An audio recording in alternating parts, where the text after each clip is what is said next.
আজকে সকালে দেখো মা এই যে ঠাকুরের কাছে মিষ্টি দিয়েছে। সকাল সকাল উঠেই দেখতে পেয়ে গেছি। আর আজকে হলো কি 18 তারিখ। যাই হোক, তো মা এক জায়গায় যাবে, সেজন্য একটু ব্যস্তও আছে। তারপর আমি পুতুলটার সাথে একটু ঢং করছিলাম। এদিকে দেখি ঘুঘু পাখি এখানে বসে আছে, একটা বাসা আছে ওখানে। তো বাচ্চা হয়েছে, মানে ডিম পেড়েছিল, ডিম ফুটে বাচ্চা হয়েছে, কিচিরমিচির করছে শোনা যাচ্ছে। যাকে তো আমি একটা ভিডিও করছিলাম, তারপর মা টমেটো চাইলো, তো টমেটো দিয়ে এলাম। মা অলরেডি রান্না বসিয়ে দিয়েছে। এদিকে একটা বিস্কিট বের করেছি, রেমু এসে হাজির। যাই হোক, তো ওকে ঝটপট বিস্কিটটা দিয়ে দিলাম। ওর খাওয়া দাওয়া হয়ে যেতে আমি আর একটা বিস্কিট নিয়ে খেয়েছি। তারপর ওকে মুড়ি দিয়ে আমি বসে পড়েছি এখানে রুটি নিয়ে, রুটি আর মিষ্টি। শেষে আবার একটা রুটি ছিল, অল্প একটু গুড়ও নিলাম। এদিকে রেমু তখনও ঘুরঘুর করছে দেখে, তো ওকে আবার একবার মুড়ি দিলাম। আর তারপর এই যে দুটো ওষুধ পরপর সময় মতো খেয়ে নিয়েছি, কাছাকাছি সময় বলে একসাথে খেয়ে নিয়েছি। বাকিগুলো এসে খাওয়া দাওয়া করছে, আর রেমু আবার পরে গেছিলো খেতে। যাই হোক, মা রান্না করছে, চারিদিকে একদম ধোঁয়ায় ভর্তি হয়ে গেছে। তা এত ধোঁয়া আমি দেখছিলাম বসে বসে। তারপর দেখা বাদ দিয়ে সমস্ত পোশাক আশাক আর বিছানাপত্র দিয়ে দিলাম। তারপর আবার একটু জিনিস লিখছি, কয়েকদিন ধরে যেটা লিখছিলাম সেটা নয়। এদিকে মা রেডি হয়ে গেছে, মা আসলে স্কুলে যাবে, স্কুলের খাওয়া দাওয়া আছে, আর একটু প্রাইজের ব্যাপারও আছে। যাই হোক, তো মা বলছিল এই ছোটো ব্যাগটা নিয়ে যাবে নাকি। আমি বললাম ঠিক আছে নিয়ে যাও।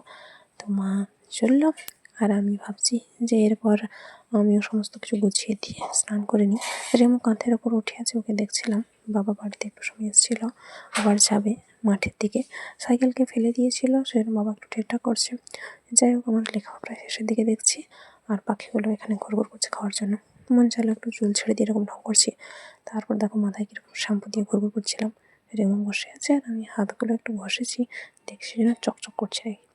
যাক, এদের বাড়িতে খেতে দিয়েছি। রেমুকে বাবা আবার ফোন করে বলছিল আমি কি করছি।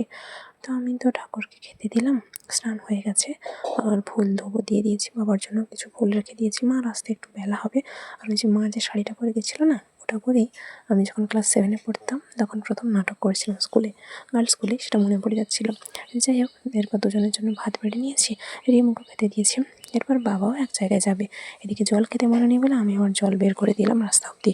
বেল্ট নিতে ভুলে গেছিলো, সেটাও নিয়ে এসে দিলাম। তাড়াহুড়ো তো সেজন্য ভুলে যাচ্ছিলো। মা এখনও ফেরেনি। যাই হোক, বাবা তো চলে গেল, আর একটু পরে মাও এসে হাজির। এদিকে মায়ের সাথে ছবি তুলছি একটু ঢং করে। মা বলে কি না ব্যাগে কী নিয়ে এসেছি দেখ। ও মা দেখি কুলপি আইসক্রিম দিয়েছিলো, সেটা নিয়ে এসছে, আর দুটো শর্টমালার প্যাকেট। মানে আমি তো ভাবতেই পারিনি যে আমার জন্য আইসক্রিম নিয়ে আসবে। যদিও কুলপিটা গলে গেছে, ভাবছি এটাই দুজন মিলে খেয়ে নেবো। এটাই মায়ের ভালোবাসা, বুঝলে তো। অবশ্য মা অল্প একটু নিয়েছে, বাকিটা আমি খেয়েছি। মিষ্টি মিষ্টি সুন্দর টেস্ট।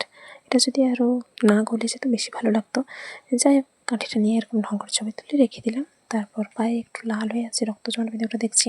এদিকে কোথা দিয়ে একটা ষাঁড় ঘুরঘুর করছে কে জানে, দেখছিলাম সেটাই। এদিকে মা একটা শর্টমালার প্যাকেট কেটে 3টে আমাকে দিল, আর মাও নিল। তারপর আমি এই যে পুতুলটা নিয়ে একটু ঢং করছিলাম। সত্যি বলতে ঘুম এক ফোঁটাও পাইনি, বাবা বাড়িতে নেই তো সেই জন্য। মা বলছিল শোবে না, আমি বলছিলাম একটু শুয়ে পড়ো, কিন্তু শোয়নি। তারপর কিছুক্ষণ পরে আমিও উঠে পড়েছি। আবার যেহেতু আজকে শ্যাম্পু করেছি সেজন্য আমার ঢঙের শেষ নেই।